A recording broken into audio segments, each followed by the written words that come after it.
I need to warn you, what was your relationship with drugs and alcohol like? Do you ever dabble? You know, people were saying pretty horrible things. Are people ever rude to your face? Well, I wasn't always a good partner. Thanks for admitting that. What do you think of Donald Trump?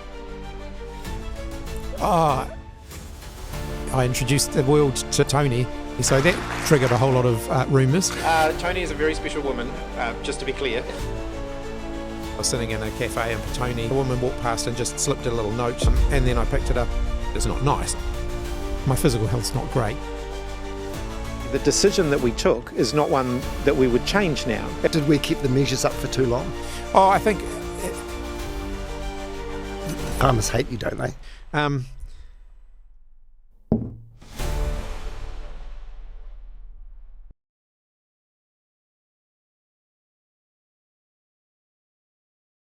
Chris Hipkins, welcome to my podcast. Thank you. It's good to be here. Yeah, mate. I'm really excited to have you here. I need to warn you. This is more like about you as a person rather than policy. So if you're expecting any tough questions, you've come to the wrong place. Oh, very good. No problems. No problems. First of all, how are you today? I'm good.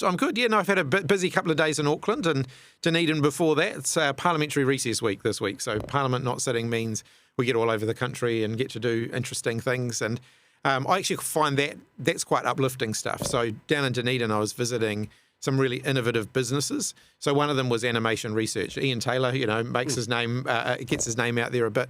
But just seeing the stuff that they're doing around animation and the use of technology, the use of AI, it's hard not to feel kind of inspired when you get to spend time around people who are doing that kind of stuff.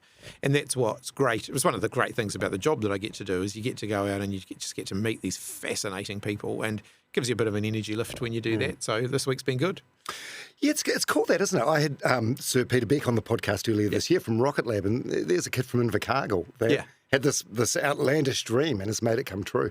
Yeah, and actually we were talking about him the other day. Went off to NASA, found that NASA was too constraining, so I thought, I'll go home to New Zealand, I'll do it myself. And now we have Rocket Lab. I mean, how amazing is that? And I've been to Rocket Lab here in Auckland, and just being able to see what people are doing, the passion, the energy they have for it, but also the potential for the country. The future potential for the country, because. I'm a big fan of our farmers. I've spent quite a bit of time over the last year visiting farmers as well, and they're also really passionate about what they're doing, really down to earth, and I really love being able to do that as well. But there's going to be a limit to the amount that we can make out of farming. There's always going to be a natural limit to that. You can only farm so many cows, only grow so many trees, only, produce so much stuff. And so the tech economy, the innovative economy, is going to actually create a whole lot of jobs for us in the future.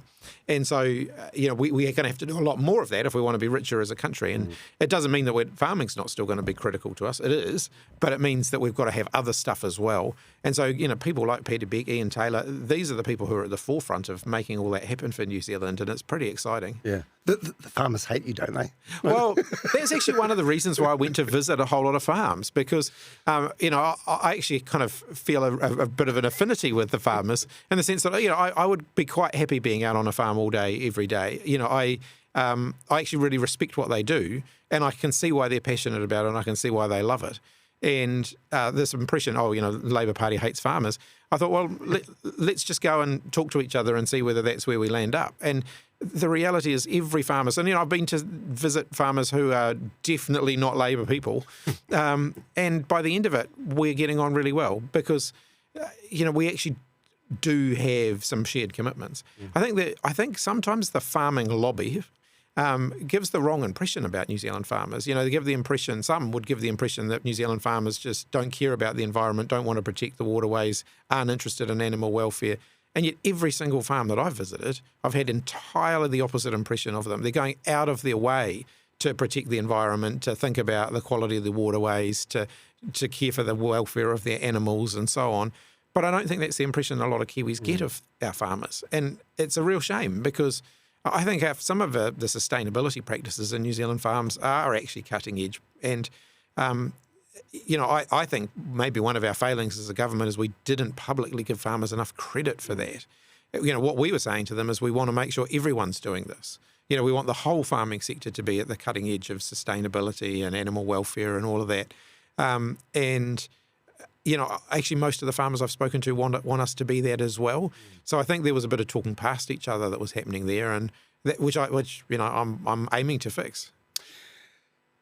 Are people ever rude to your face? Like you go into a hostile environment like that, like a farm with an angry farmer, or even at an airport terminal or wherever it happens to be.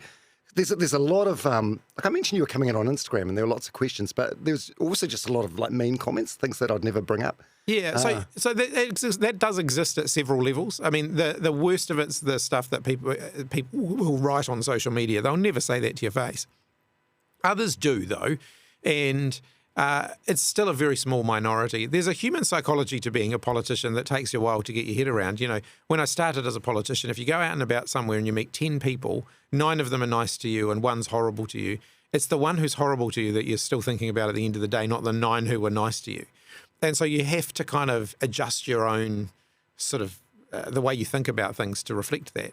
So you've got to not just focus on the 1, but focus on the 9 who are actually being really nice. And I think if you can do that, you can preserve your own mental health. I think the people because it's a natural human reaction. If someone's horrible to you, you spend time dwelling on it. And I think if you're in politics and you allow yourself to be consumed by that, politics is going to be a pretty miserable place for you. Once you realise that there's a chunk of people who are never going to agree with you, they're never going to like you, and it's nothing to do with who you are as a person. It's a political judgment that they're making. Once you've kind of come to terms with that and you make yourself comfortable with it, politics is easier. I realised door knocking was really interesting. It's one of the first things you have to do when you're a candidate. You've got to go out and randomly knock on people's doors and introduce yourself to people you've never met before.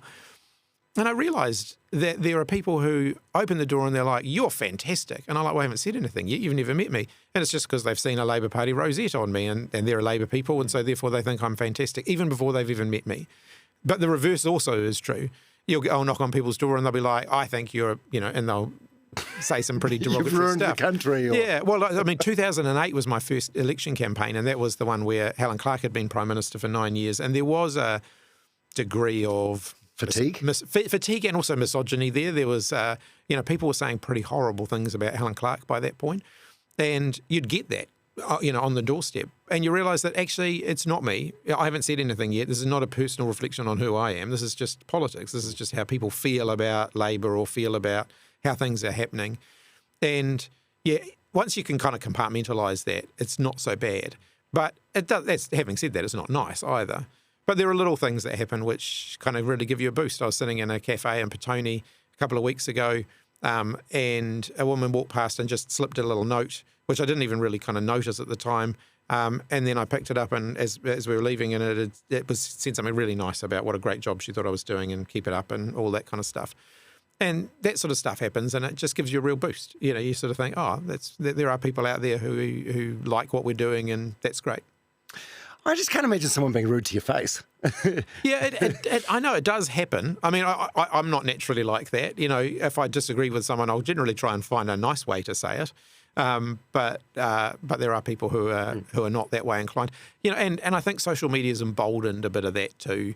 This online world where people exist in these echo chambers where they think everyone agrees with me, when maybe 2% of the population might agree with them. But then they go out in public, and that emboldens them to be horrible to people who they think are the minority, who they think are wrong. And, perhaps the best example, it was vaccination.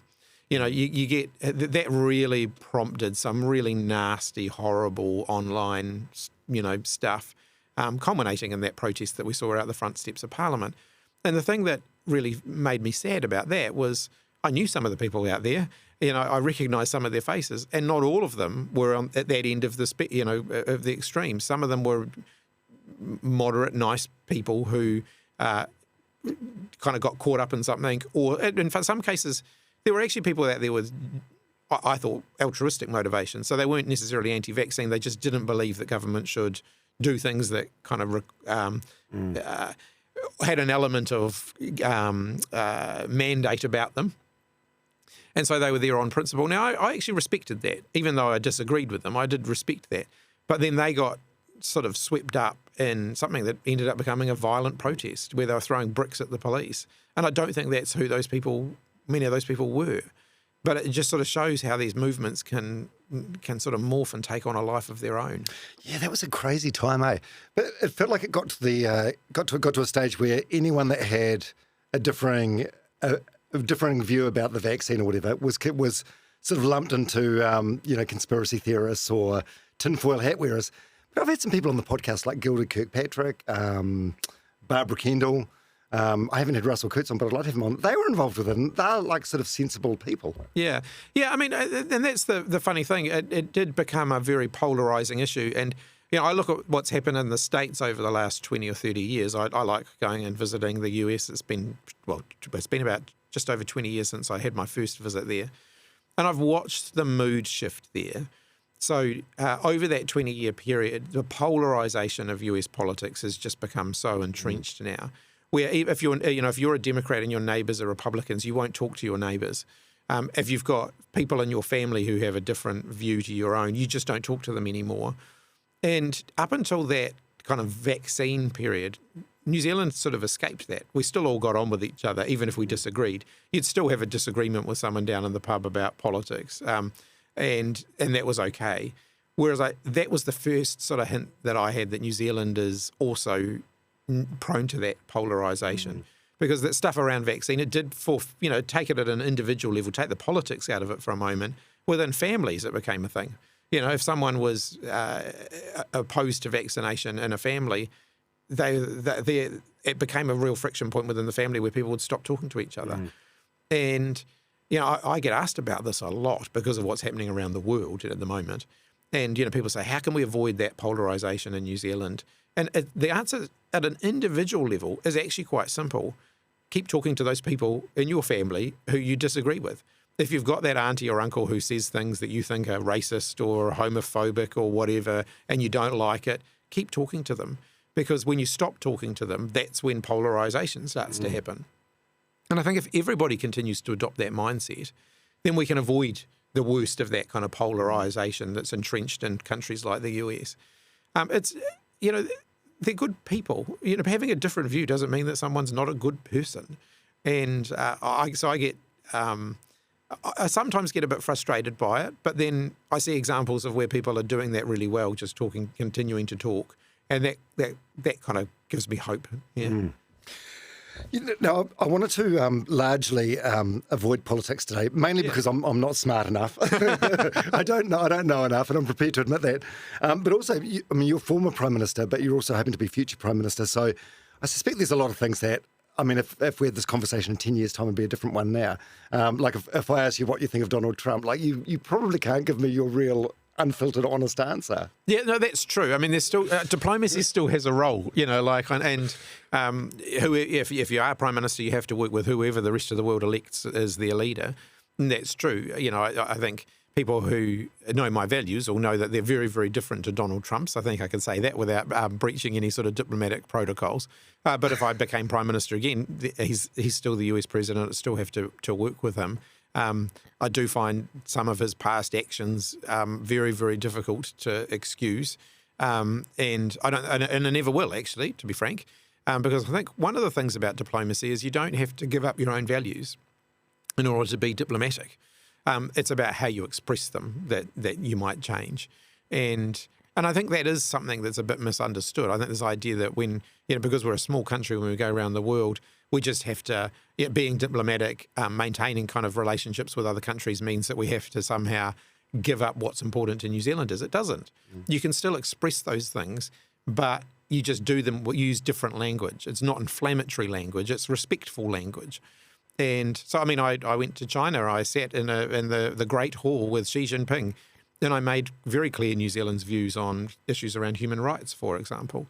And I did that really respectfully. And I think that's a big part of what diplomacy should be about. And actually something, maybe we should be a bit more diplomatic in the way we interact with each other on a daily basis, because you can disagree agreeably. You can express a view to people which isn't their view, which they're going to disagree with, but you can still respect each other. And, maybe we probably need to mimic that a bit more in just our day-to-day politics. But diplomacy has a lot to offer in that regard. The Trump-Zelensky thing that we saw a couple of weeks ago, like you've had some meetings with big leaders.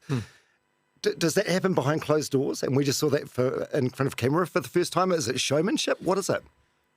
Look, frankly, I think that was a made-for-TV moment. That's not the way diplomacy works. I thought President Zelensky was treated shockingly in that meeting.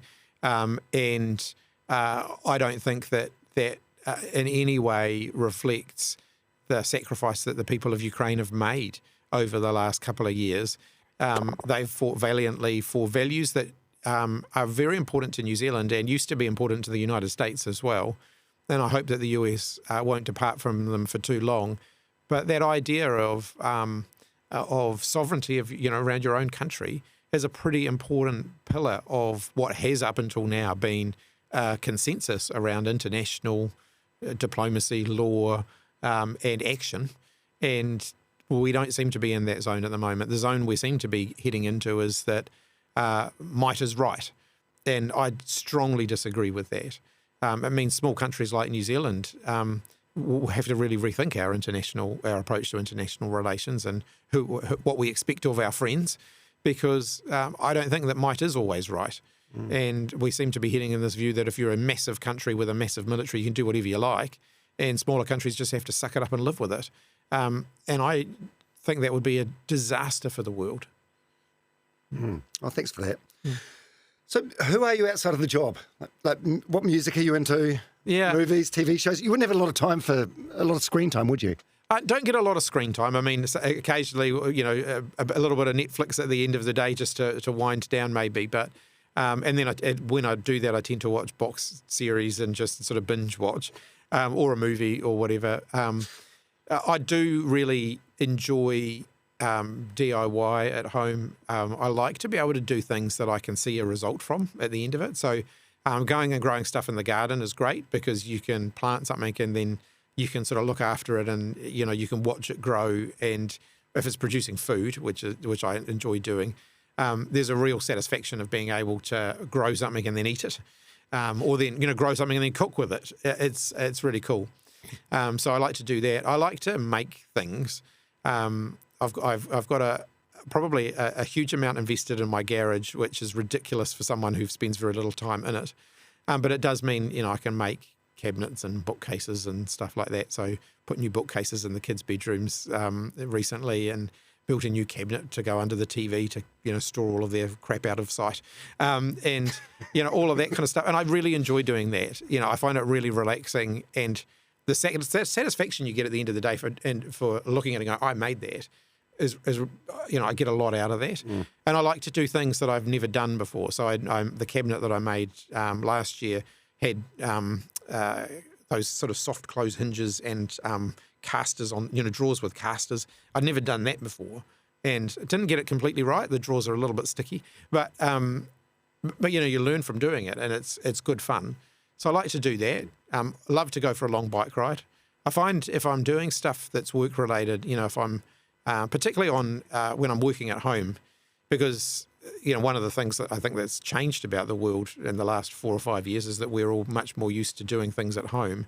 And as a politician, I do work at home from time to time. If I've got a big speech coming up, I'll stay at home because I don't get distracted, and I can sit there and I can write my speech. But sometimes your head will get a bit muddled with all of that, and you're kind of like, I've read the speech 10 times now, and I've completely lost sight of what I'm trying to say. And go for a bike ride for an hour.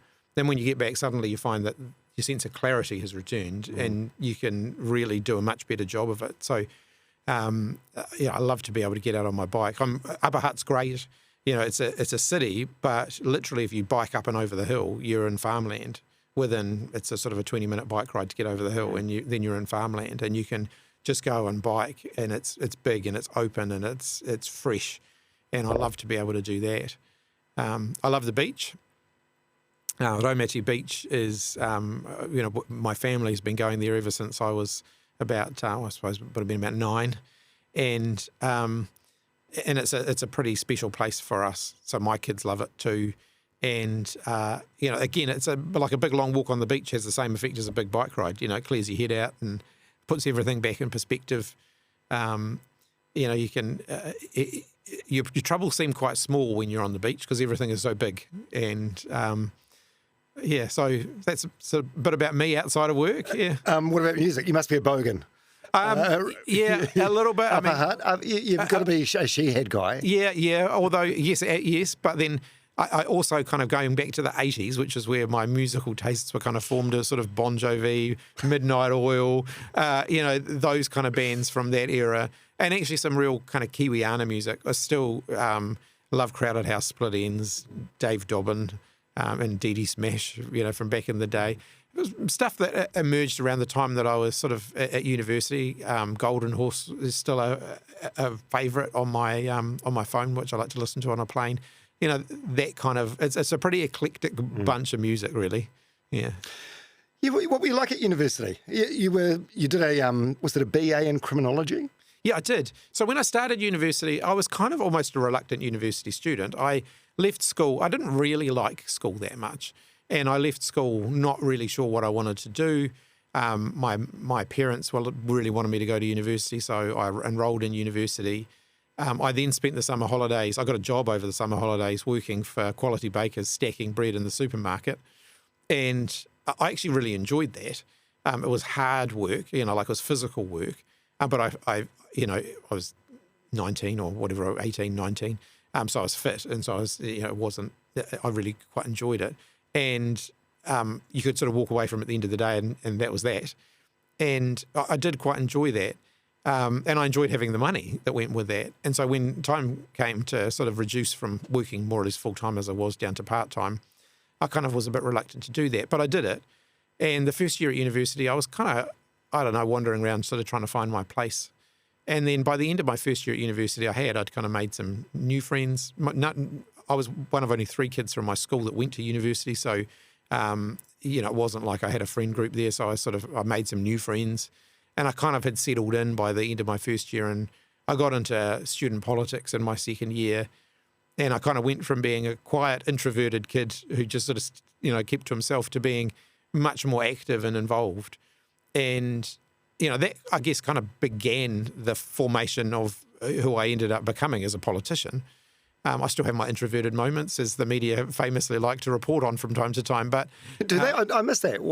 During the election campaign, people complained that I was too introverted. But meaning what? Well, I'm an introverted extrovert. I get out there. I love meeting people, but I also have moments where I like to stop and think. If you've met some really interesting people, it's nice sometimes just to sit and think about that. And be like, oh, yeah, okay, what? Whereas I think if you're extroverted all of the time, it generally means you're not listening.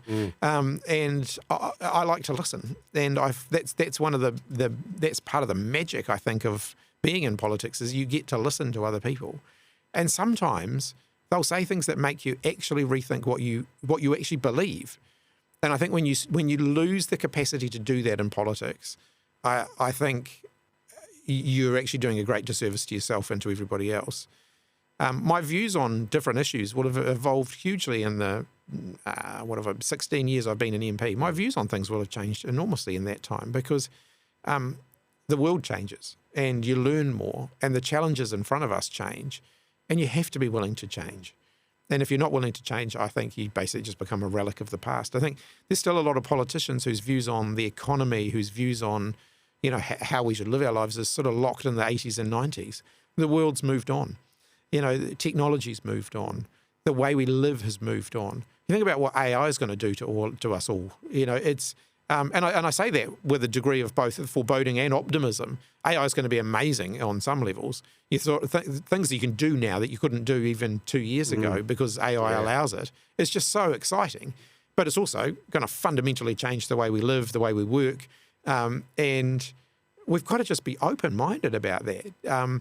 If we keep sort of trying to hark back to what we were doing in the 80s and say, well, this was the magic blueprint for how everyone was going to be richer and better off, we're locked in the past. I think the world's moving on. So, so coming back to that thing about being introverted, extrovert, I love meeting people. I love talking to them, but I also like to have quiet moments where I get to sort of stop and think about it. Yeah.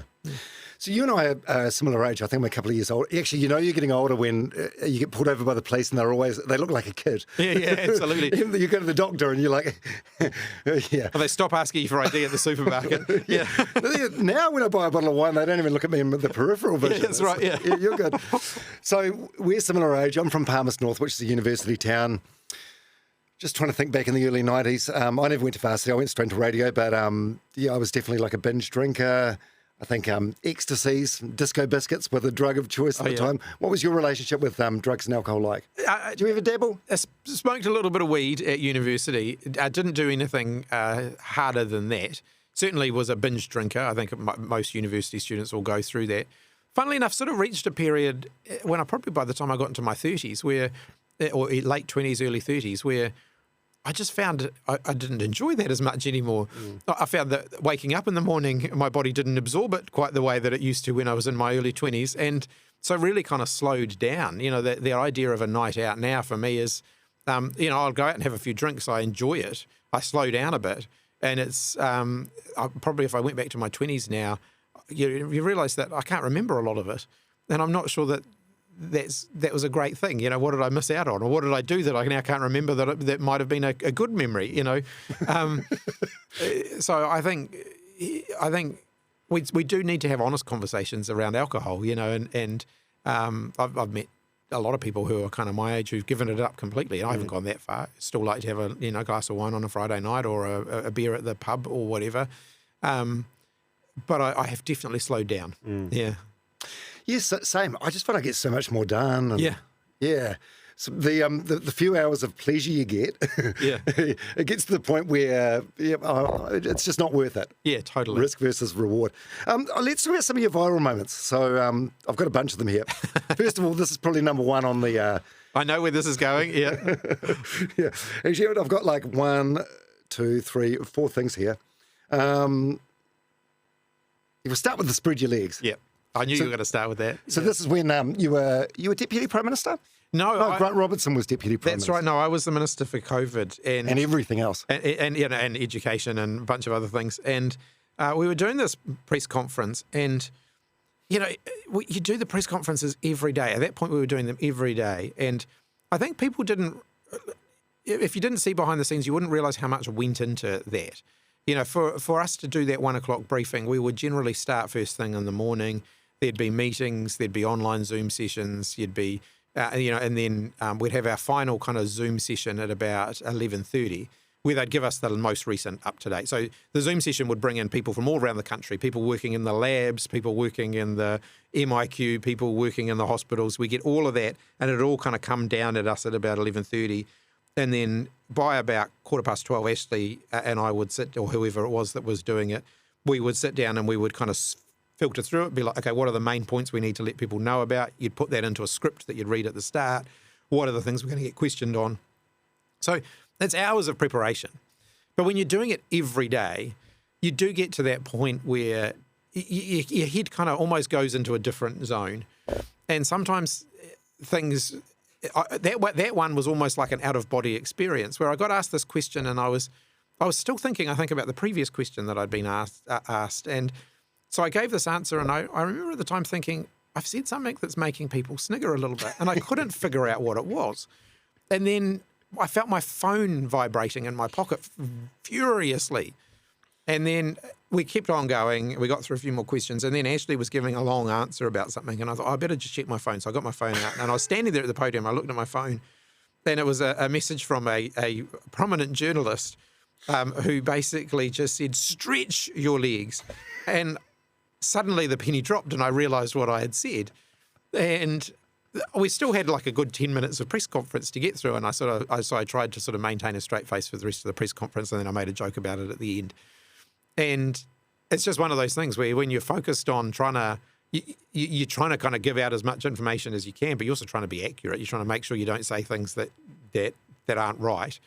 And yeah, and then sometimes what seems like the inconsequential bit ends up being quite consequential. And so I got back to the office and everyone was just giving me heaps about it for days. And I just think, like in politics, I think sometimes politicians are a bit too reluctant to stand up and say, I made a mistake, or I got that wrong, or I made myself look a bit silly. And I actually think the public really respect you when you do. Mm. And so I thought, well, look, I've made this mistake. People are having a lot of laughs about it. I'll just go along with that. And someone, like it was literally a couple of days after, someone sent me the first of the coffee mugs. And I thought, well, I'm just going to go with this. So I took the coffee mug to the press conference with me and I drank from it at the press conference. And again, that was just another moment which everybody, I think, quite enjoyed. And I think, politicians are human. We make mistakes too. And we should be a bit less reluctant to admit that. Oh, and it was good for you overall, I think. Yeah, I think so. I mean, it made us look, hopefully made me look a bit more human. But are you beating yourself up at the beginning? Like, are you mad at yourself for making the mistake and then you realise it's actually a good thing and it's brought a bit of light? That wasn't, on that one, actually, I was fine with it. I mean, people were like, oh, was that deliberate? And I was kind of like, no, it definitely wasn't. But there were mistakes that we made during the press conferences where I would go back and beat myself up about it. There was one that was an absolute shocker where we'd made some decisions. We're often making decisions and announcing them more or less straight away. So, and we'd made a decision. I was lacking some of the basic kind of information. I answered some questions wrong, and realised partway through the press conference that actually I'd got some stuff wrong, and I said to the people in the press conference, it was being live streamed, people were watching at home. I said, look, we're just going to stop for a minute because I actually think what I've said is wrong and I'm just going to check that and then we're going to come back to it. And I kind of beat myself up about that for days. Now, I mean, I could have made it worse by not just saying I've made a mistake. And it's quite hard to do that when you're live on TV. But I should have been better prepared. I shouldn't have done that. And so you do beat yourself up about those moments. I think where it's a slip of the tongue and you just kind of say something that's a bit silly and you can make fun of it, it's not so bad. But when you do something that actually is genuinely wrong, then you do tend to dwell on that a bit. Yeah. I've had Dr. Bloomfield on the podcast, and he talked about the COVID era, and in particular the nerves he'd experience on ZB mornings. Yeah, and he said he'd get up maybe 4 o'clock or 3 o'clock in the morning, and he'd wake up and wouldn't be able to go back to sleep, and then he'd be briefed early. What was your experience with ZB mornings? Oh yeah, well, I mean, Mike Hosking particularly seemed to like to pinpoint the most obscure little piece of information and then really quiz you on why you didn't know the answer to the question that he was asking. And, that's hard because there are so many different bits of information that you're trying to absorb in a day and you can't always remember them off the top of your head. So I would sit there to do my morning briefing with him because on a Tuesday morning, as I used to do those briefings with the media, there were about 5 media outlets and you do them all in a row, bang, bang, bang. And so I would be in the theaterette, because that's often the backdrop for them. And you'd do TV1 first, or Mike Hosking, and then TV1, and then Morning Report, and then TV3. Then it was all in a row. And I would spread all my notes out when I was doing the radio ones. It's harder when you're on TV because you can't just sort of pull out a piece of paper. But when you're doing the radio ones, I'd have all these notes spread out so that if I got asked this question, I could grab that piece of paper. That's got the particular fact that they want on it. But if you don't have it, it can get a bit hairy, but you can never have all of the information. One of the things about COVID was that things were moving so fast. We regularly didn't have all of the information. There would be a COVID case detected in the community and people would be like, well, who was it? Where was it? How many people they were in contact with? It's like, well, I don't know that yet. That's what we're trying to figure out. But people would immediately want to know more. And unfortunately, I guess it's part of human nature there too, in the absence of concrete information, people are very quick to fill the void themselves. Yes. So we had an issue with people who'd travelled between Auckland and Northland. There were questions about, why they had done that and what their motivations were and whether there were gangs involved. Oh, the sex workers. Whether they were sex workers. And I remember standing there saying, I've got no evidence that there are gangs involved and I've got no evidence that they're sex workers. And yet now, 5 years later, I still get people saying, are you going to apologise to those people you accused of being sex workers? I was like, well, I stood there and said that we had no evidence that that was the case. Winston Peters, on the other hand, was in Northland at the time and he was making those claims publicly. Now the anti-COVID people seem to think that he's their hero, and yet he was the one making those allegations. And, but that's just the way kind of people just will fill the void. And so one of the hardest parts of COVID was just encouraging people to just not fill the void if there wasn't information. If you didn't know the answer to something, say, look, we don't know the answer to that. We're working really hard to try and find the answer to that. But there's still a lot we don't know. In that early phase of COVID, we didn't even understand how the virus was being transmitted. if you remember, the early advice was that it was transmitted by droplets. And so everyone was wiping down all their surfaces and all that kind of stuff. And yet it became clear over time that it was aerosol transmission. It was in the air. And so a lot of the early protection stuff we were doing didn't really make sense, because wiping down surfaces and stuff isn't going to make much difference if the virus is floating around in the air. And so, but you don't know that. And so you're trying to do the best you can with the information that you've got. Yeah. Another one of your big viral moments, I think this is just after, maybe the day after Jacinda Ardern announced she was resigning as Prime Minister, and you were stopped in the street. Was it Napier or Nelson? It was Napier, yeah. Napier. And you had, like Canterbury Clothing Company sweatpants on, and Abercrombie and Fitch hoodie, and service station glasses, speed dealers, they're called, dirty dogs. Yeah, from the Z station down the road. Yeah. So this is you just going for a morning walk? It was, yeah. And look, it had been a big sort of 24 hours. So Jacinda had announced that she was going to stand down. There was some conversation going on about who should replace her. I think at that point it was starting to look like it was going to be me. We decided as a team that we would make a consensus decision. And I think that was the right thing to do. I don't think anyone wanted to see the Labour Party having a big scrap, particularly given that where we were at with everything. We were exiting from the COVID elimination strategy. We were reopening the border. There was a lot going on. And I think we couldn't afford to basically look like we were focused on ourselves. So we decided that we were going to make a consensus decision.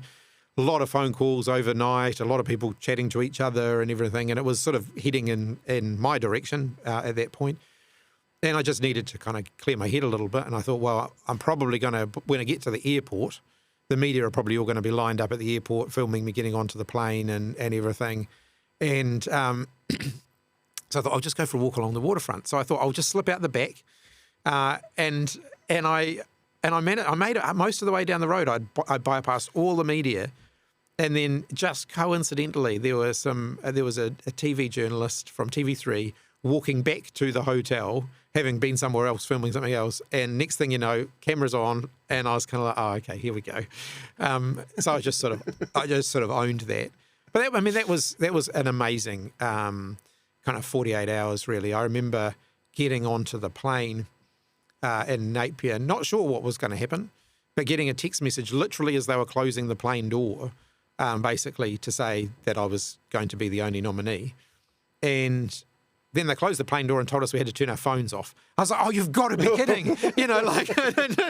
And so it was the longest flight ever from Napier to Wellington. I was just sort of staring out the window, contemplating what was about to happen. And, it turned out to be quite the roller coaster from there. So did you have the heads up about that? Like, Jacinda, did you have any inkling that was about to happen? We'd had a chat before Christmas, and it was after Parliament had finished for the year. There was just a few of us. We got together, and she indicated at that point that she was going to think about it over Christmas. So she hadn't made a decision, but she was going to be thinking about it over Christmas. And my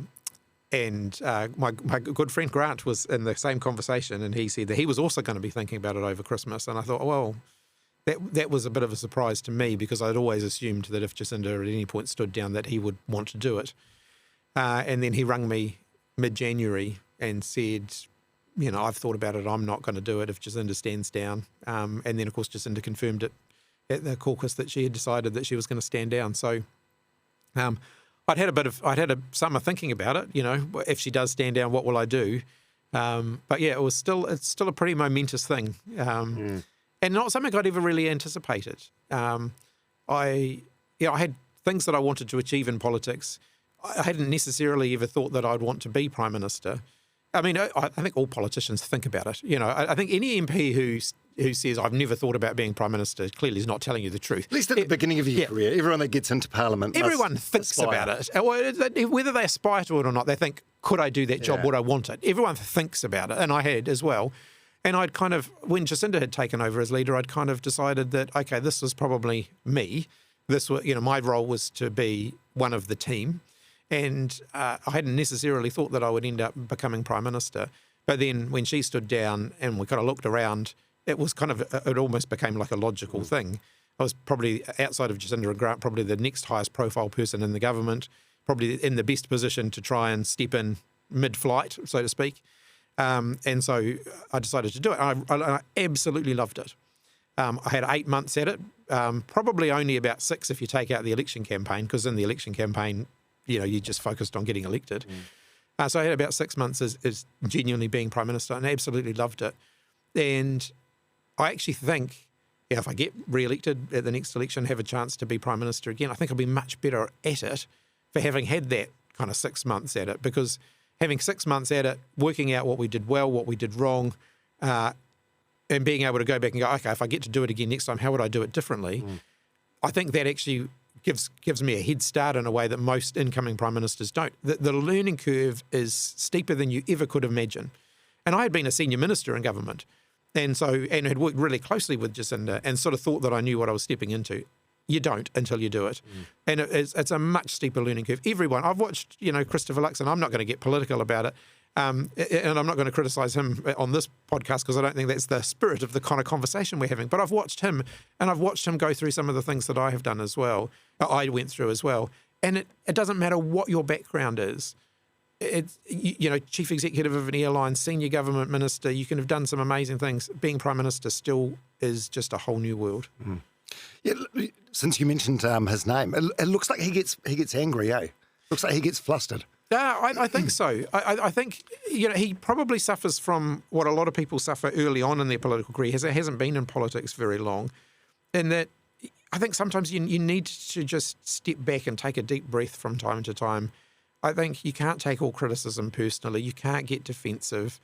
It's natural to get defensive. We all have our days when we're defensive. I mean, I'll go back to the COVID period. We were talking about those daily briefings. There'll be days there where I was more defensive than I should have been. And then there are other days when you're very open. You have to try and lean towards the openness, in politics. If you kind of get defensive, then it's just you're not going to be able to connect with people. I want to get more into the your time as Prime Minister, but one last thing on that. So John Key left the same way as Jacinda did. Yeah. So they got elected, and then with about a year to go, stood down. What's your take on that? I think, again, just reflecting on it from experience, it's good for them. It's really hard on the next person. I've never had this conversation with Bill English, but he would have found himself in the same zone that I did, which is suddenly thrust into the Prime Minister's job. And then he got a little bit longer than I did, in that John Key stood down, I think, it was October, November or something, wasn't it? So he at least had the summer holidays to kind of prepare for the election year. I became Prime Minister end of January. We had flooding, we had cyclones, we had all sorts of things go wrong, and then was straight into an election campaign. It is really hard because you're kind of learning the job at the same time as dealing with a series of major issues and trying to get re-elected. And that is really hard. So I think maybe, I respect them for just walking away from it. I do. But it is quite hard to take over in those circumstances. And it's a hospital pass, isn't it? Yeah, and I didn't realise how hard it was going to be until I was actually in the midst of doing it. You also learn a lot about your people. As Prime Minister, you know more about your colleagues than you would know as one of their colleagues. You learn a lot more about their strengths and weaknesses very quickly when you're the Prime Minister. And trying to do all of that at the same time as, get your government re-elected and deal with the issues we had to deal with. The cost of living stuff was really hard. The cyclone made that worse. And then, the flooding in Auckland threw up a whole lot of challenges that clearly we still haven't grappled with as a country. And then we were dealing with the tail end of the pandemic as well. So I think all of that made for a really bumpy 2023 for me. I've got another couple of viral moments. What do you think they would be? I'm just trying to think. You've covered the two ones that are most familiar to me, so I'm going to be interested in hearing what you come up with next. Okay. There's the summer press conference. Oh yeah, right. So that was right at the heart of one of those periods where COVID just never stopped sometimes. And so I was doing a press conference, I think, on Christmas Eve and on Boxing Day. Then I was staying up at the beach with my parents because it just made life easier. It meant that my kids were still getting their summer holiday and still being loved and cared for while I was busy doing work stuff. And I woke up we had worked out on very early that morning that I had to do a press conference. So we'd called a press conference. And then I suddenly realised I'm at the beach. I don't have a suit or anything. And we were announcing something quite significant. I can't remember exactly what it was. And I thought, I need to look like like I can't just walk out of here in, jandals and a T-shirt. I do need to look like we're taking this seriously. So I zoomed home to Upper Hutt, grabbed a suit, zoomed back to Mum and Dad's, had a shower, had a shave, threw it all on, but it meant that I was a bit late arriving at this press conference. And I didn't want to have the media at home because I didn't want my kids to be in it. And so we'd called it in a local park, and to get from the Mum and Dad's to the local park, you had to walk down through a little bush track. And of course, I was late because I was only 5 minutes late, but the live streams had already started. And such a Kiwi moment. My mum walked down to tell the media that I was going to be late, and so that was the first thing that hit the live stream was my mum saying, "Oh, he's just getting changed. He's just putting on a suit. He's going to be a little bit late." And then, of course, me walking out of the bush then became the next thing. And I remember I think the first meme that it was literally minutes afterwards, and it was that one of Homer Simpson, walking backwards into the hedge. And then it just sort of it grew from there. Yeah, it was just quite funny that I suppose the whole just juxtaposition. I mean, it was the middle of summer, and you're looking so fresh coming straight out of the bush. The other one I've got is the Spider-Man meme. Yeah. Did you do that, or did you have like some young buck in your team on social media? I confess that was one of the staff came up with that, and it is quite good fun. I think again, politics sometimes descends towards the absurd, and every now and then it doesn't hurt to kind of call out the absurd. And in that case, it was a silly question and it deserved a silly answer. Yeah. Yeah. Oh, that's good. I suppose the other one is probably the Coke Zero and sausage roll thing. Yeah. What is that? Do you just go to functions where that's on offer? Well, it certainly is now. It's becoming your thing. I always had a soft spot for sausage rolls, and I happened to say that, I think, reasonably early on when I became Prime Minister. And suddenly everywhere I went, people were like, "Oh, we got your sausage roll," and it almost became like a national competition to see who could make the best sausage roll. And I put on about 10 kilos. But I mean, campaigns are brutal in that regard because you're living out of a suitcase. You're never stopping to properly eat, so you're eating on the go all the time. You're eating in the back of a car. You're eating while you're standing up. You're eating while you're running between things. And it's generally crap food. By the way, I say it's lovely food. It's very tasty, but it's not the healthiest food. And so I put on about 10 kilos, and I still haven't quite lost them. It's the thing, you get to your mid-40s and suddenly you can't just lose weight anymore. It's so much harder. And is Coke Zero like your drink of choice? You love your soft drinks? Yeah, I do still drink too much Coke Zero. Oh, so do I. And I thought it was a kid's drink as well, and now here I am in my 50s, I still drink way too much. Yeah, I mean, as a university student, I drank a lot of V, and at least I don't drink that anymore because that's really not great. But Coke Zero, it's kind of my daily. I don't drink coffee. I'm probably a bit of an outlier like that. So that's my daily caffeine hit is drinking Coke Zero. Yeah. So your first political career, so we're jumping all around the place here, but that's fine, was working for Helen Clark as an advisor? So straight out of university? No, I actually started with Trevor Mallard first. So I did about 3 years working for Trevor Mallard. He was my local MP and Minister of Education. And so that was my first. I'd gone off and worked elsewhere. I was living in New Plymouth. I'd kind of missed Wellington. Wellington's kind of home for me. And sort of through the grapevine heard that there was this job going working for Trevor, who was my local MP. So I went and did the interview and he offered me the job. And so I went and worked for him as a political advisor and learned a lot about politics from Trevor. Trevor's one of those confusing people sometimes where his public persona and who he is as a person are often quite different. So it's quite brash, publicly? Publicly, he's quite brash, but behind the scenes, he's one of the most caring, thoughtful, mentor-type figures you could come across. Really treats his staff exceptionally well, will always defend his staff. I remember making a mistake when I was working for him once, and it was a mistake that ended up having a public kind of implications for him. He never, ever blamed his staff. If a mistake had been made in his office, it was his responsibility. And I just thought that I really respected that about him. And so I've tried to sort of emulate that in the way that I do politics. And it's not his public persona. His public persona is, is someone who's really kind of harsh and brash and everything. But behind the scenes, actually, he's a really, really decent, thoughtful person. Was he the sprinkler guy? Yeah, turn the sprinklers on during the parliamentary. Again, like he has. It was kind of funny. Like all people, he has his moments. And when I was working for him, he had a few of those moments. And you'd be like, some days I'd tell him not to do something, and that would be exactly the thing that he would do. But everybody has their weaknesses, I guess. Yeah. I just realised my dog's done a poo on the tiles. I'm just going to put my cup over it. I'll clean it up afterwards. How's your body temperature? Yeah, good. Yep. Good as gold. Yeah.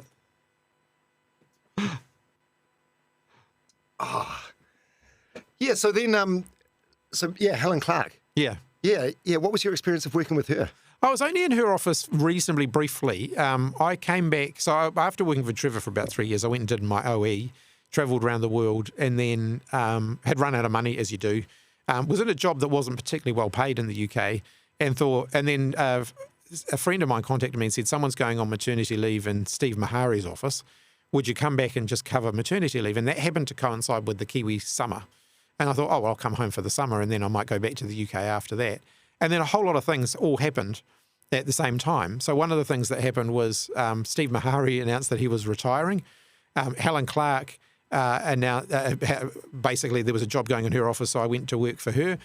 And Paul Swain, who was one of our 2 local MPs in the Hut, where I grew up, announced that he was retiring as well. And so a whole lot of things happened at once. The minister who I was working for left. I went to the Prime Minister's office. I got selected as the candidate out in Rumataka. And, 2007, that was end of 2007, was one of those sort of periods where a whole year's worth of activity seems to happen in a single month. For me, that was one of them. And and then the political roller coaster started, and it's never stopped. But what was your experience of working alongside her? Like, did you have much to do with her personally, or was she terrifying as a young guy working on her team? It'd be fair to say Helen set her expectations very high, and you certainly knew if you hadn't met them. But I was only there for in the end about 6 months, because once, as we got closer to the campaign, it was just too hard. Being in the Prime Minister's office is an unrelenting job if you're a staff member. And I wanted to be out campaigning. I wanted to be out there getting myself elected. And it just became impossible to do that. So I ended up dropping right back to part-time, and then eventually just taking leave and quitting, effectively, and becoming a full-time candidate. So I was only there for probably 6 months at most. But I found... Helen was great to work with, but as I said, she'd let you know exactly what her expectations were. I had a guy on the podcast a couple of months ago called Lance Burdett, used to be involved with the police and diplomatic protection stuff for a while, and he looked after Helen Clark, and he said some days she'd just go missing and they'd be panicked, like where she's gone, and she would have snuck out to the gym or something. Yeah, that's right. Yeah, harder to do that these days. I think the DPS used to get a bit freaked out when that I was going to do that. So, if I was at home, and the car sort of disappeared from the garage because someone else in the house had gone out, I'd get a text message from them, like, are you still at home? I think they were worried that I'd somehow just sort of slipped them. I never did it because I thought that would be really unfair on them. But, I think they do an amazing job, the DPS, and it's a tough gig. Yeah. So, so was it the 2008 election that you got in? Yeah, so I got elected in 2008. Yeah, so 2008, same time as Jacinda. This was John Key's third term. Phil Goff was the leader of the Labour Party at the time. What are your recollections of that? Like your first time you walked through the doors of Parliament as an elected MP? It's funny because, Jacinda and Grant and I have been friends before we became MPs. And Jacinda at that point was, she'd been campaigning up in Matamata, I think.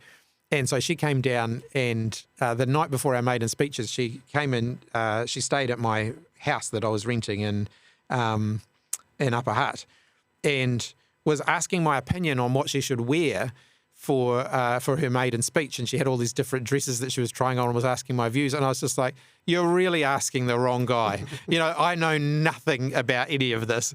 You buy your sunglasses at a service exactly. station. I buy clothes at the warehouse. I'm not really the guy to ask.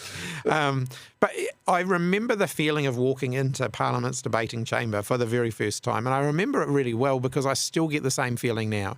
It's that enormous sense of responsibility, but that enormous sense of possibility.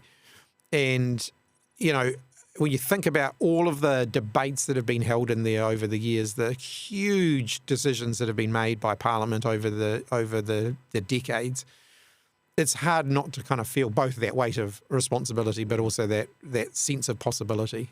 Why did you end up leaning towards Labor? Like, I feel like we're quite a centralist here, right? Labor and National, it's kind of Pepsi and Coke in a way. Yeah. There's not too... why Labor? Yeah, I mean, I think the political spectrum in New Zealand is shorter than it is in other countries, and I think that's a good thing for New Zealand's stability. But I guess if you were going to put Labor and National on a values continuum, where National would lean more towards individual rights and individualism, I do tend to lean more towards the collective. So I think that we're all going to be better off if we're all better off. I think if this idea that you just pursue your own self-interest and that everything will work out okay, I think history, certainly the last 40 years of history, has shown us that's not the case. And that actually we will all be better off if we are actually looking out for each other. And so it's that kind of basic value proposition where I would differ from National. I'm more of a collectivist, and they'd be more individualistic in the way they think about things. Is this from your upbringing, or is it something at Waterloo Primary School? Like, does it go that far back? Or? Yeah, I mean, I think we all get our values from a lot from our parents. And, I'm very grateful to my parents for the values that they raised us with. So empathy has been a really important part in my life. One of the things that my mum would ask us all the time as kids is, if someone did that to you, how would you feel about that? And man, it's amazing how much of humanity seems to have lost the ability to think about that. We do things to other people and without thinking, how would I feel if that was me? And so that's something that I've always tried to stick with in my life. Okay, when I'm making decisions, how would I feel if I was on the other end of these decisions? And that empathy, I think, is really important, and it's an underrated quality in politics, I think. There's also just a basic kind of sense of fairness. My mum's dad, my grandfather, used to talk about money, and he had two phrases which I'll remember. He died when we were quite young, but I still remember this. He used to talk about money. He'd say it's made round to go round. And the second thing that he would say about it is, if you've got more than you need, you've got someone else's share. And I kind of think, I kind of believe that. I think I've got no problem with people doing well, making a good, comfortable life for themselves. People getting wealthy, that's great. Everyone should have the opportunity to do that. But when you get to the point where we're at now, where the inequality is so great that three people standing on the podium next to Donald Trump when he was sworn in have more wealth between those three people than half of the rest of the population of the United States, that's just not, that doesn't pass the fairness test to me. So where were you when you found out, what year was the election where Jacinda became Prime Minister? That was 2017. 2017. Yeah. Where were you when that happened? So there was the election, then there was negotiations, and ultimately the coalition was formed with, Winston and Jacinda and who else? Was it the Greens? It was the Greens, yeah. So where were you? I'd taken the kids up to Staglands, a fantastic little wildlife park in Upper Hutt, which has no cell phone coverage. And I'd done Starlink now. Yeah. Surely there is. I'd done that deliberately because I was just like, I'm not going to sit here just waiting for a message to come through. I'm going to go and remove myself from it. And anyway, we got back down from Staglands with the kids at about 5:30, and there was still no, I sort of fully expected as soon as we came back into range, I'd get a message and we'd know the outcome. And frankly, I wasn't feeling optimistic. Were you? Why not? Because numbers. So a national New Zealand First government was going to be kind of cleaner in terms of the numbers than a Labor New Zealand First Green government was going to be. And I just thought the weight would probably lean towards the cleaner option. And, just in terms of numbers. And, and then I got home, I thought, I'll watch the 6 o'clock news. And, of course, Winston loves a moment, does Winston. From memory, I think he announced it right live in the middle of the 6 o'clock news. So I was literally sitting on a lazy boy chair at home watching the news when Winston Peters came on. And he started to speak, and the things he said surprised me. And he was a couple of minutes into his speech, because he didn't say it till right at the very end. He was a couple of minutes into his speech, and I thought, he's going to go with us. And as he went on, I was like, he's definitely going to go with us. And that was that, yeah. And what are you thinking at that time? Or what do you do then? Because you realise your life is going to change significantly overnight. Yeah, I mean, I guess there's a sort of a whole lot of friends that showed up, and we had a few drinks that night, as you might imagine. But yeah, suddenly, again, I mentioned this a lot, that sense of responsibility. Politics, there is a huge weight of responsibility you feel in politics, and that weight of responsibility sort of started to descend quite quickly. You realise your life's going to change, but also now you've got a huge responsibility. And I did a TV interview, I think, 2 days later, where I continued to speak as though I was in opposition about all of the things that we wanted to do, and suddenly realised that I couldn't just think out loud anymore. And this is something that we do need to, I think, recognise in those who are in government, whomever they are. You can't just think out loud. You can't shoot from the hip. If you're going to say something, once you say something, it's a government announcement. And so if you're deflecting a question, it's not because you're trying to be obstructive. It's often because you need to go away and you need to get your ducks in a row before you actually answer the question properly.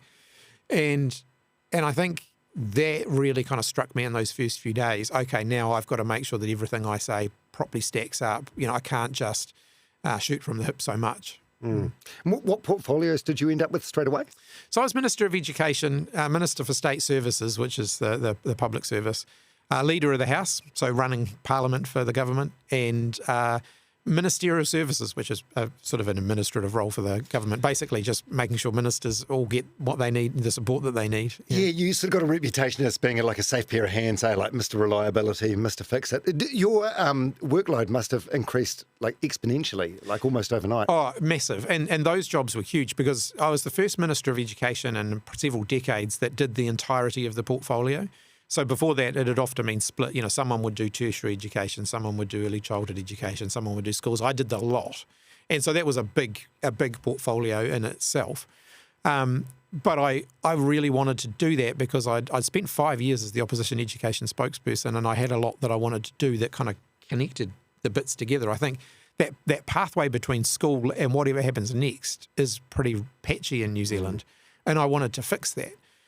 Did we fix it? No, we didn't. And I think I left the education portfolio when I became Prime Minister somewhat frustrated because it felt like we were making really good progress in the first 2 years, and then COVID came along and everything just stopped.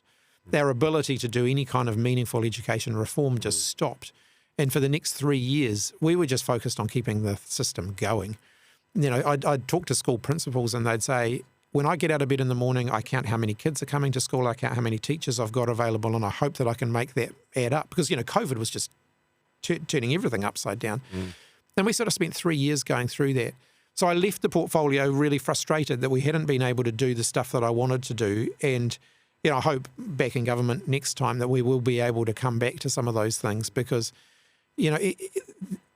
we can't keep doing the same things in education we've been doing for the last 50 years and expect that we're going to get a different outcome.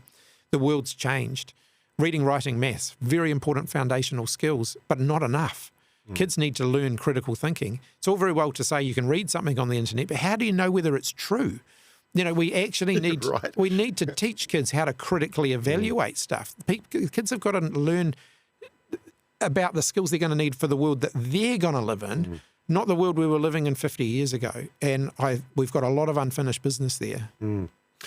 Yeah, well, there's that quote from Einstein, like the definition of madness is doing the same thing over and over and expecting a different result. Yes, it was around this time in the conversation that, was it David Clark? Was he the previous COVID guy? Yeah. So he went for a mountain bike ride or something. So he was dealt with swiftly and you got put in the job. Jacinda must have really liked you, eh? Well, or trusted you. There's a bit of a story behind that. So I went and spoke to David as part of the small group of ministers who sort of dealt with these things. And we had a beer in his office and I just said, look, David, I am worried about where this is all going for you. Because he was a friend and I really respect David. And he'd kind of got himself into a bit of a pickle. And a lot of that was unfair, but sometimes politics is just unfair.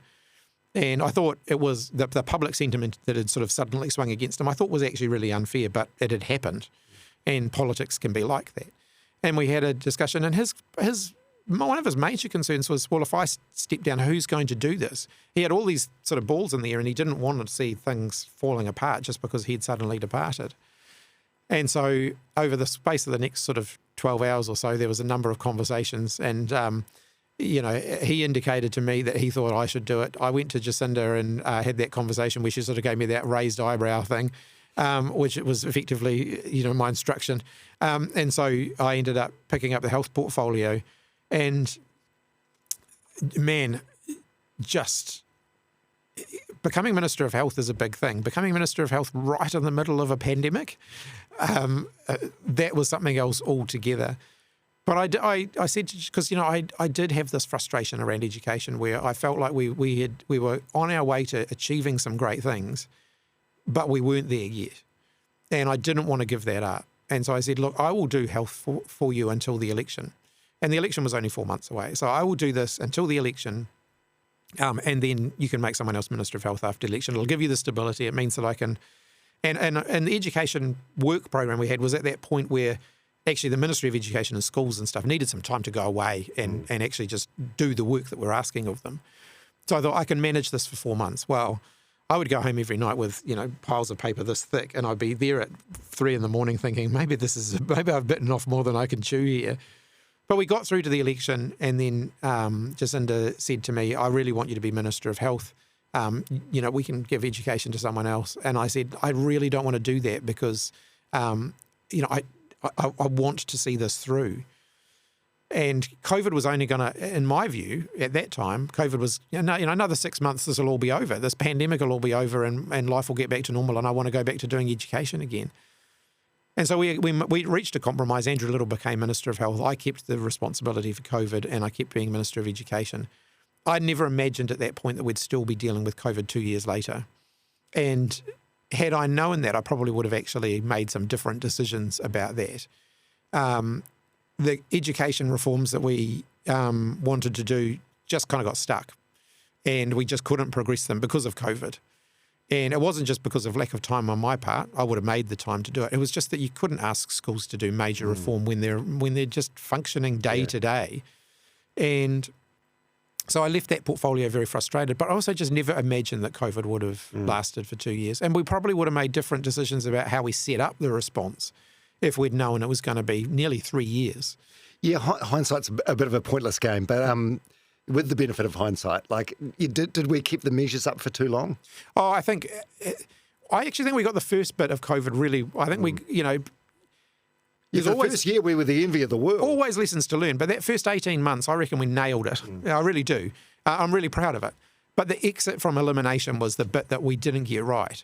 So once COVID started to spread in the community, things moved really fast and we weren't keeping up with how fast that was moving.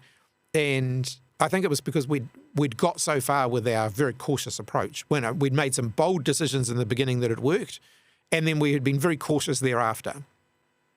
And that had served the country incredibly well. But once COVID started to spread, that cautious approach just wasn't. And we were too slow to adapt to that.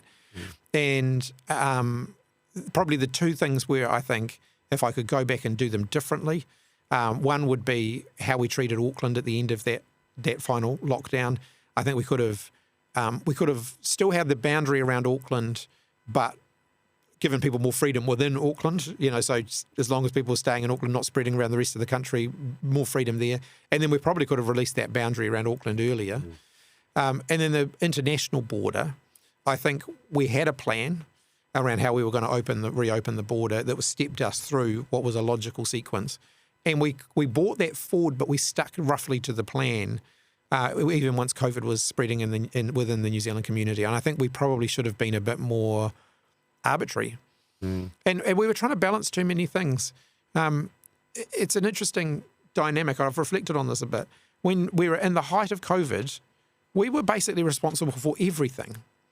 And it meant that we wanted everything to run smoothly and we accepted responsibility for everything to run smoothly. When we got to the end and COVID has started to spread, there came a time when we had to release that and be like, it's not our responsibility. And if things don't run smoothly, that's not our responsibility either. And the international border was one of those. So the airlines were saying to us things like, we need 6 weeks because we haven't got any planes. And if you just reopen the border, we're not going to be able to cope with the influx of demand. At that point, we probably should have said, well, that's not actually the government's problem. But we didn't. We took that on and we tried to work with the airlines to sequence the border reopening in a way that was going to work for the airlines as well, which meant we got blamed for the fact that people couldn't come back into the country when actually, in many cases, there were other constraints and we were trying to make it smooth. And sometimes I think it was impossible to make that kind of return to normal a smooth journey. It was always going to be a bit bumpy and a bit messy. Yeah. So the Prime Minister stuff, we'll get back to that part now. I think this is the fun part of the Chris Hipkins story. Your first stint at Prime Minister. Yeah. Maybe not the last. I just hope not. Yes, so what's the process? So there's like an internal vote thing, or you're the only name that's put forward? Yeah, so what happens, I mean, there can be a vote. So the Labour Party's rules indicate that if 2/3 of the MPs agree a person to become the leader, then that's the decision made. If they don't, then it goes out to a wider vote of party members and so on. In the end, we got to a position where it was unanimous. So I was the only candidate. So I found that out. I'm just trying to remember exactly what the sequence of days was. I think it was a Saturday that I did my press conference at Parliament, but it was Saturday or a Sunday. But I had found out coming back that was likely to happen. Nominations, I think, closed on the Friday night. And then I was able to do a press conference out on the forecourt of Parliament to say I'm the only nominee, so it's me. And then the Labour Party caucus, so all of our MPs got together, I think it was on the Monday, and the vote got put. And of course, because there has to be a vote, in order to confirm that it's unanimous, and it was all done and dusted at that point. So before you phone the media, when you sort of first get an inkling that you're going to be the Prime Minister, like who do you call? You call your parents? Are they the first call? Yeah, I mean, I had been talking to them sort of throughout it. I'd been talking to a couple of my close friends and a few colleagues as well. So obviously I was regularly talking to Jacinda and Grant through that process. It was a pretty big moment, really. Yeah. Yeah. What's your parents' reaction when it becomes official? Like, do they cry on the phone? They must be so proud, right? They were very proud, but also very nervous. I mean, they've watched me in politics for, at that point, 14 years. They'd been watching me in politics, and they kind of knew what I was taking on. So I think they were both proud, but also apprehensive about what might happen. And because the scrutiny you get as Prime Minister is like nothing else. So I think they were a little sort of worried about that. And so we had conversations about that. I mean, the scrutiny is phenomenal. Like I don't. Again, you sort of watch it, but you don't realise how it feels until you're actually doing it. That thing where you step out of a car at an event and suddenly there's a camera on you, and there's a camera on you pretty much until until you leave again. You don't have a camera on you when you go to the bathroom. You don't have a camera on you when you go to bed at night, but a lot of the rest of the time, you're on public display all of the time. Everything that you do is being watched. And that takes a bit of getting used to. Yeah. Yeah, I can't imagine. And what does an average day look like as Prime Minister? What time are you at the office? Every average day is very different to the day before. So, like when Parliament's sitting, a Cabinet Monday is a reasonably sort of straightforward day. So, you've got your pre-meetings with different things, then Cabinet and then press conference. And then normally I'd spend the evening doing preparation for the morning media round the next morning, which would start at 6 a.m. And then you'd be in through Cabinet committee meetings in the morning, parliamentary question time, more meetings through the afternoon and evening. Similar on Wednesday, and then often after question time on Wednesday, you'd often be on a plane somewhere. Because PMs don't generally go to Parliament on a Thursday. Because you just can't fit everything in. So Wednesday night, you'd often fly out to wherever you're going, have a day out and about on Thursday, and potentially another day out and about on Friday. Weekends, you try and sort of pre-position to wherever you need to be for whatever the weekend functions are. And then, I was trying to sort of spend at least every second weekend with my kids. And, that's easier said than done. Yeah. Yeah. And how are you, like when you've got time with the kids, like how are you able to be fully engaged? Is that possible? It is. I mean, I've kind of adopted an approach in politics, which is I try not to involve my kids in anything to do with politics. I want them to be anonymous. So, most people won't know the names of my kids and wouldn't know them if they tripped over them in the street, because I never have photos of them. Because I just want them to be regular Kiwi kids. And that's actually worked really well. My kids' school has been amazing. They treat them the same as every other kid. The other parents treat me the same as every other parent. And I really, really appreciate that. And so I just want my kids to have a normal childhood. Like a lot of kids, they live between two homes because, it's the way we live these days. And a lot of relationships don't work out. But I kind of keep them out of the spotlight. But it means that when I do have time with them, I try really hard to have unplugged time. So I'll put my phone in the bedroom and I'll be like, right, for the next hour, this is your time, and we'll play a board game or we'll do something together. Because if you're always like this when you're with the kids, they're not going to get the best out of you. And so I try, you can't do that all day, but I will try and have unplugged time with them. Yeah, 'cause, so your team asked me to submit some sort of line of questioning for that. I explained it's just a very informal chat and there's no agenda, no clickbait, no nothing like that. But it was made very clear that you didn't want to talk about, your sort of family dynamic and stuff, which I fully respect. I mean, especially you see, like your friend Jacinda, the treatment that she got, and Clark. I think Clark is probably one of the worst treated partners of a Prime Minister in recent history. There was just so many malicious rumours going around. Yeah.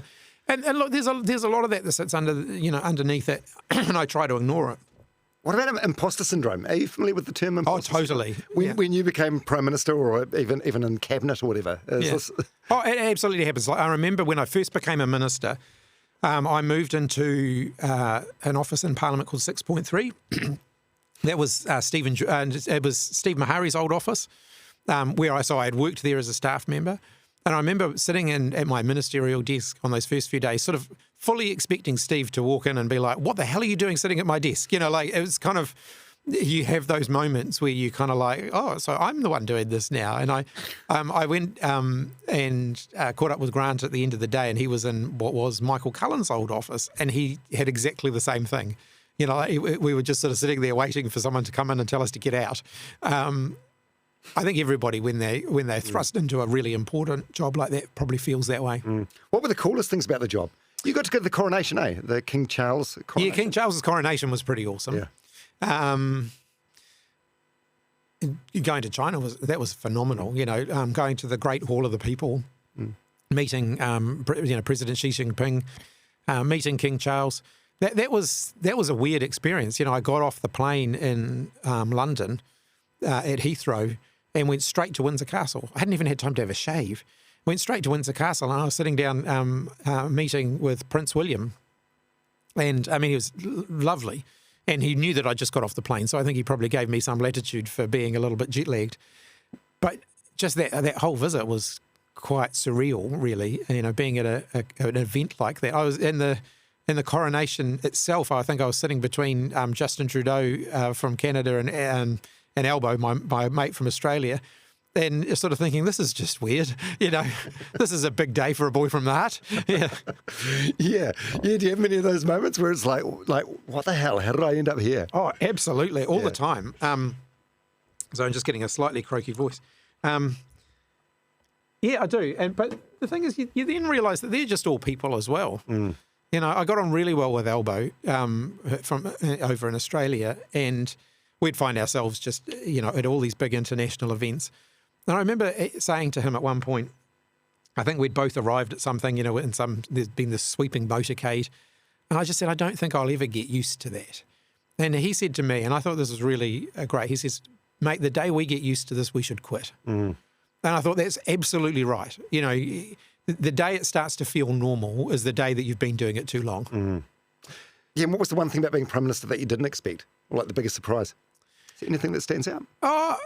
I mean, I don't know if you could say that they were big surprises. I think you just say that the scale of it was a bit more than I thought. That public scrutiny, the fact that everywhere you went in public, someone was watching, that was new. And I knew that my life was going to go up a notch in terms of being in the public limelight, but the scale of that took quite a bit of adjusting to. The fact that even, a simple thing like going to the supermarket, you kind of almost had to negotiate it. I had security out the front of the house. I couldn't just wander out the front door. I needed to let them know, okay, we're going to the supermarket half an hour, and they would need to prepare and everything. So that takes a bit of getting used to. They are the most amazing people, though. They bend over backwards just to accommodate, to do whatever I wanted to do, which was great. But I also like to be courteous, I think just getting in the car and driving to the supermarket without telling them that's where you're going, I never would like to do that sort of thing. I don't think that's fair on them. They've got a job to do. I tried to make their job easy. Yeah. If you could go back to the first day of the job as Prime Minister, what advice would you give yourself as someone that's been there? It's very easy to be distracted as Prime Minister, and because it just comes at you all day, every day. And I started with a pretty clear sense of what I thought our government needed to change. And I think we did all right those first few months, but events just take over. So, and that's something that again, I think you have to get the balance right between dealing with day-to-day events and still sticking to your course. And I mean, if I look at the current government, there's one thing Christopher Luxon is, he's kind of got his quarterly plans and stuff, but I think he sticks to them too rigidly and doesn't deal with the day-to-day. Probably I was the other end. I was dealing with the day-to-day and perhaps not keeping enough of a strategic overview on the direction of travel. So getting that balance right is, I think, one of the key things to being a successful Prime Minister. Yeah, like just the other day I saw some clips of Luxon playing cricket on the street in India with Ross Taylor and some others.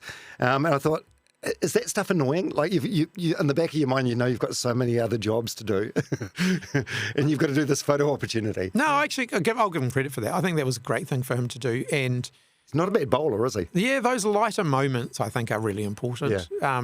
Being human when you're the Prime Minister is really important.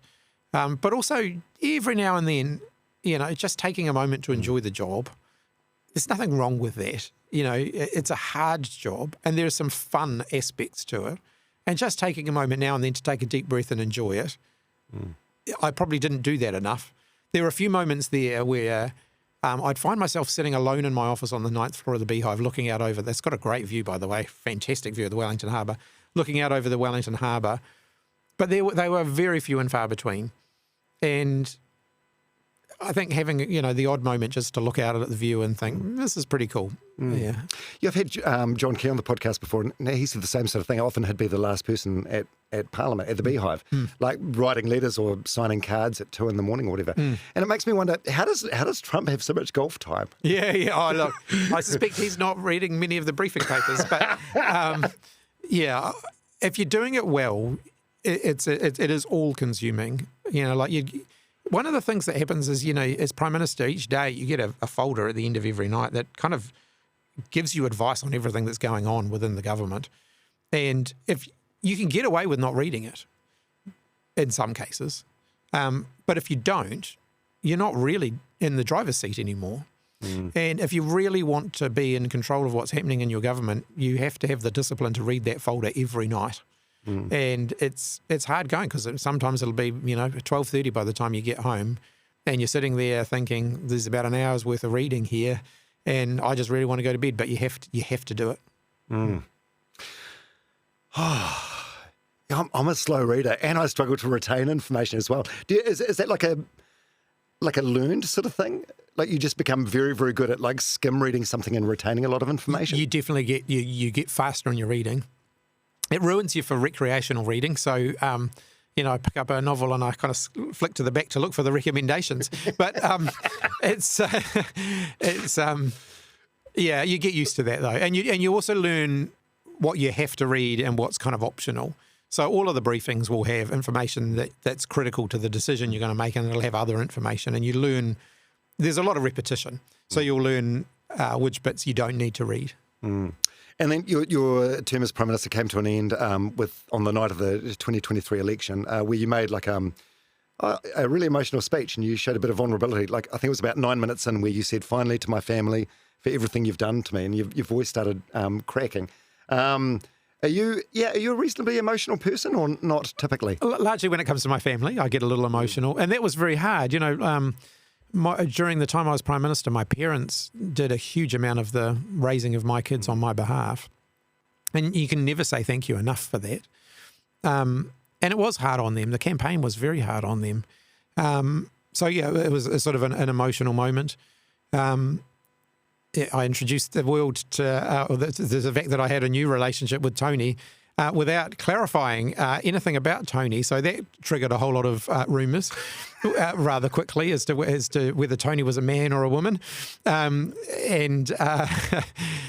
so people got a little excited about that on Twitter, I understand. That's right. You had to do a follow-up explaining it was Tony with an I. That's right, yeah. But that was impromptu in the car on the way there because... I was going through the sort of formal speech that it had written, and it just didn't feel right not to thank her. So she wasn't in the original draft of the speech. I added that in.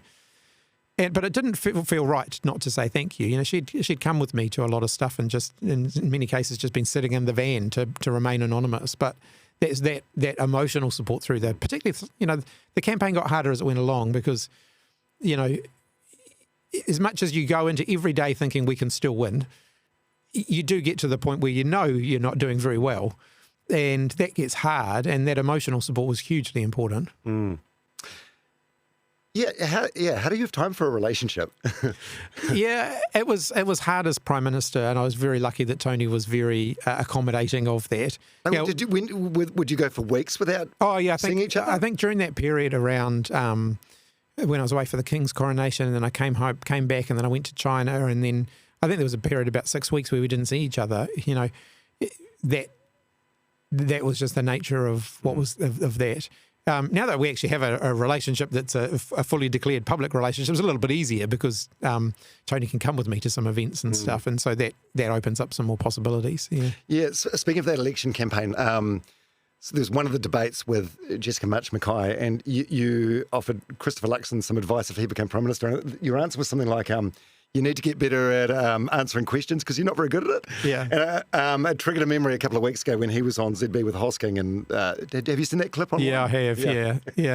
Yeah. And I actually think one of the things, I'm not going to give him too much advice. I don't want him to get better. But one of the things that I think sometimes he just needs to say, I don't know, or I'm not in a position to answer that question at the moment. People, by and large, again, will respect you for saying that. I think it's when you try and bluster your way through that people get a bit frustrated. And it's hard. I've always tried in politics, and people have made fun of me for it because they're like, oh, Chris Hipkins doesn't know anything. But I will say if I don't know something, or if I get something wrong, I will say, I made a mistake there. I don't think I make more mistakes than any other politician, but I think I own them a bit more and I'm more willing to admit them than others. And I think, again, that's something that we underrate in politics. Yeah, it's human, isn't it? Yeah, totally. Yeah. Are there any politicians that you absolutely loathe? You don't have to give names or anything, but you're all doing the same job and it's all very unique. Is there sort of a friendly respect or...? In many cases there is. I think the politicians I struggle with, and I struggle with them on both sides of the house, to be fair, are the people for whom politics becomes the game in itself. They lose sight of why we're there. Everything's about the game of politics, and I don't have any time or respect for that approach. There's a time for politics. There's a time for, giving each other a bit of argy-bargy. There's a time for having a crack at each other. But there's also a time for being human. I've had people on the other side of the house, and I won't go through all of the names. I can mention a few of them.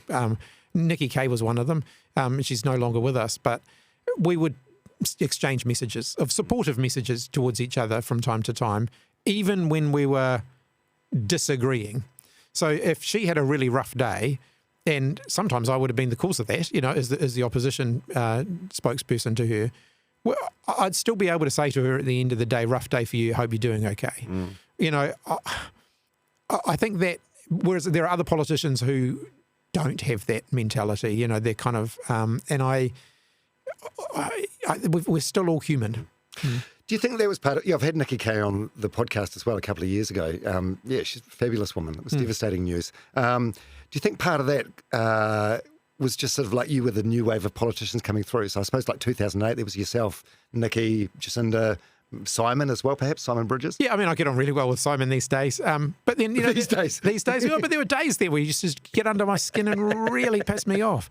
But we actually get on really well now. Yeah. And again, it just shows you've got to remember that people are human beings. Todd Muller, I got on really well with him on Select Committee. When he stood down as leader of the National Party, I kept in touch with him for a period, and still do occasionally exchange messages with him. I've really respected him for being upfront about why he'd quit.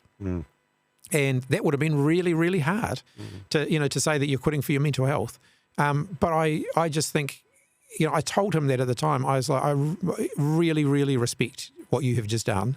and I hope that people are looking after you. And yeah, he had a lot of support from his family and stuff. But yeah, he deserves a lot of credit for that. That was a gutsy thing to do at a time when he would have been feeling very, very vulnerable. And I told him that. Yeah, and I think Todd Muller, for anyone that doesn't remember, he was the leader of the National Party for a very short period of like 70 days or something. Yeah. And then had some panic attacks and anxiety. I feel like your senior politicians, you still are unable to show any sort of vulnerability or weakness, or even admit your mental health is not where it should be. Would that be a fair thing to say? I think you do have to be incredibly internally resilient when you get into the sort of senior levels of politics. But you have to work on it. You can't take it for granted. So you have to keep your mental and physical health in check. My physical health's not great, but... I don't know, you're doing park runs these days. Yeah, exactly. You do 5Ks every other weekend. And that's actually really important for mental health. So I work on that. What you read is also important. So I've been reading a series of books by a guy called Ryan Holiday who writes the Daily Stoic newsletter. Yep. And it loves the Romans. Yeah, it loves the Romans. But I actually just find that, again, it's helpful now and then to remember that nothing is new under the sun. What we're going through are the same things that, Marcus Aurelius went through thousands of years ago. It puts things in perspective. Yeah, but Stoicism, a lot of people think of that as just like, putting on a stern face or wearing a mask or whatever. But if you read Ryan's stuff, it's actually not that. Yeah, and Stoics have emotions the same as everybody else. It's learning to understand your own emotions, learning to understand what makes you tick, and understanding the kind of the Stoic virtues, which are around courage, they're around discipline, they're around a good sense of justice. These things are and wisdom. These things are important, and you do need to. So I mean, the thing I like about the way he writes his books is you can read a chapter before bedtime and it's literally a 5-minute read because the chapters are all quite short and they're written in a way that's designed that, they're designed for you to read one a day. And so I do. And allowing yourself that 5 minutes just to kind of gain a bit of a sense of perspective at the end of every day is important. I think I've got the same book. It's like 365 daily meditations or something, like that. How's your mental health been? Has it been mostly good over the years? Yeah, I mean, I've had bad moments, as you can imagine, but by and large, I've managed to find ways of kind of keeping that in check. Physical exercise and activity, diet's terrible, but physical exercise is really important. So even some nights, 10 o'clock at night, I'll finally, be checking it, almost winding down for the day. And sometimes I'll get on the exercise cycle for half an hour, and it just helps to burn away what's left of the day's frustrations. Yeah. Have you ever seen a therapist or anything? When I separated, I did. I think people shouldn't be afraid to talk to people. Absolutely not. So I have done that on occasion. One day I'll sit down with a therapist and talk through the whole period of COVID-19, but that might take a while. There's a lot of repressed trauma there for everybody, I think. I'd encourage people to do it. I think everyone can get something out of talking to someone. I put off going for years. I think I was just, I was nervous. I don't know. I was nervous. I didn't know where to start. And then you get in there and you realise they're the professional and they lead the conversation. But I can't imagine it's easy going to see a therapist when you're, well known, like when you're the Prime Minister or the high up in the government. The thing you'll find about all these things is you just got to pick the right people. My doctors have always been amazing. I think it goes with their profession. They're very discreet, but you'll find the same. Counsellors. Anyone who's offering a professional service to you as a senior politician, a high-profile public figure, they go out of their way to kind of respect your space. And I think that's something that a lot of people would underestimate the value of, but if you pick the right people, they're really good. Yeah. Well, thanks for admitting that. Yeah. I mean, there shouldn't be any sort of like shame or stigma around it, but I think there still is in certain circles. So it's big of you to admit that. Yeah, absolutely. I mean, I have said to all of our MPs, go, even if you only do it once and you decide you don't need it anymore, everyone should try it at least once. Go and talk to someone. because politics is one of those jobs where it's very easy to get stuck inside your own head, and no one should be ashamed of reaching out and getting a bit of help from time to time. Everyone will go through periods where they need it. When was the last time you cried? Oh, watching movies. Really? What's your genre? I watched rom-coms. I watched that movie Tina, which is a new New Zealand made film about a Pacific woman in Christchurch following the Christchurch earthquakes. And there was a particularly powerful moment in there where I was like, and I was at the official premiere and I was blubbering away in the audience and I was thinking, I hope no one sees me. Yeah, I find, I don't know, I'm going to call it like menopause. I'm funny, as I get older, I get more and more emotional, and they're generally happy tears, which is, it's a wonderful emotion. I had Simon Bridges on the podcast a couple of years ago, and he said sometimes, like on a Friday, he'd be taking the plane back to Tauranga at the end of a grueling week, and he'd sometimes shut his eyes on the plane and sort of feel the tears welling up behind it. It's a tough job, eh? It's brutal. It is, and it's I actually, and Simon, a lot of MPs will say that about going home. I find that going the other way is the hard part. Sometimes leaving home is the hard bit, particularly if you haven't been there very long. You come home, you just sort of reconnect, and then you're off again. That's hard. Yeah, because you don't get the time back, do you? So No. It's a decision. So once it's gone, it's gone. What's one thing about you that most people wouldn't know? Oh, goodness me. I don't know, actually. I haven't thought of that before because I try and be a bit of an open book. I think it's one of the secrets to survival in politics is to try and be pretty open. Yeah. Because if you're open, then there's less room for rumours and speculation. So I don't know that there'd be much about me that people don't know. Yeah. Yeah. What about through your relationship breakdown? What do you think the biggest lessons you learned about yourself were? Lessons I learned about myself. Oh, goodness. I think we're all works in progress. From the day we're born to the day we die, we're always a work in progress, and you always have to reflect. As with anything, when a relationship ends like that, you have to. There's always two sides to that, and you always have to reflect on what did I do? What could I have done differently? So I learned a lot about myself from just that kind of internal navel gazing. About what being a good partner looks like. And I wasn't always a good partner. Well, hard with the job as well. Not that I'm giving you a completely free pass, but it is hard. It's a very important job, and there's a lot of like pressure and expectation. It's funny, the thing you said there, that's one thing that I got from therapy as well. Like the therapist said, in any situation, just ask, what was my role in all this? And it's a great way to go into any sort of situation, I find. Yeah, absolutely. Yeah. And always, we are all works in progress. No one's born perfect. No one has all the answers. We've always got to keep working on ourselves. No one gets to 50 years of age without going through some sort of big adversity. What is it for you, professionally and personally? Losing's never fun. And right? Becoming Prime Minister and losing an election was pretty hard. Having said that, if I go through life and that's the most adverse circumstance I ever face, I'm pretty bloody lucky. Outside of work, relationship breakups, that's not been great. But I have to say, I feel like I've had a very lucky life, and I feel an incredible amount of gratitude for that. What are your best and worst habits? I can be a bit nitpicky sometimes. I describe myself as a what was I came up with a phrase the other day to describe it. So I'm very organised in my disorganisation, or I'm very organised in my level of distraction. So what I'll do is I'll make lists of things to do, and then typically pick off the least important things to do first, and not get to the stuff that I actually really needed to do. So I can be a bit kind of like that, really. Prone to procrastination? Yeah. So. We all have bad habits. I can procrastinate with the best of them. And the nitpicky thing, it reminded me, Hoskins said a thing about you about a week ago. He described you as like a little dog that barks at every car that goes past. Well, I feel like that's just being leader of the opposition by nature. And I've actually tried really hard not to do that.